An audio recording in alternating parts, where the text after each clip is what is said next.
there, welcome to another edition of AC 24/7. I'm Lamar Baldwin.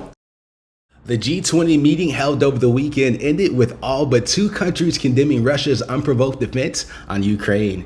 The two obvious holdouts, China and Russia. The Advocate Channel's John Lawrence has more on the concerns about a potential link between those two superpowers.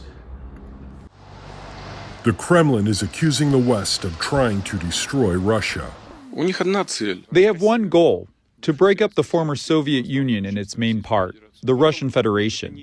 During an interview with Russian state TV, Russian President Vladimir Putin said the goal of leading NATO countries is to, quote, inflict a strategic defeat on us so that our people suffer. How can we, under these conditions, not take into account their nuclear potentials? They supply Ukraine with weapons worth tens of billions of dollars, because this is participation in the usual sense. Speaking of participation, U.S. officials say they are confident China is considering sending lethal aid to Russia in its war against Ukraine. Beijing will have to make its own decisions about how it proceeds, whether it provides military assistance. But if it goes down that road, it will come at real cost to China. As the Russian invasion of Ukraine enters its second year, President Joe Biden's administration's stance on the issue is clear. We're not going to stand by and allow one country to roll over another country and try to wipe it off the mat. And we're going to build and have built a coalition of more than 50 nations to resist that and help the Ukrainians defend their own territory. I'm John Lawrence reporting. At least 62 migrants are dead following a boat crash off the coast of Italy. The boat left the Turkish city of Izmir about a few days ago carrying more than 100 people.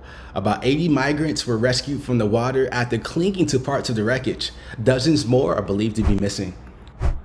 A new warning from the CDC for men who have sex with men about the new drug-resistant bacteria. Typically, the virus affects young children, but it's been seen a lot in the adult population, including unhoused people, men who have sex with men, international travelers, and people living with HIV. There are limited treatments available for these type of drug-resistant viruses. The Supreme Court will hear arguments on President Biden's student loan forgiveness program. The plan cancels up to $20,000 of student debt for each borrower who qualifies. It's currently on hold. Two cases are in front of the justices, and 6 Republican-led states say they will be harmed financially if the program goes into effect. The other involved 2 borrowers in Texas who don't fully qualify for the debt forgiveness. Both argue that the government doesn't have the authority to cancel loan debt, but the Biden administration is using a 2003 law that gives them that power in the event of a national emergency.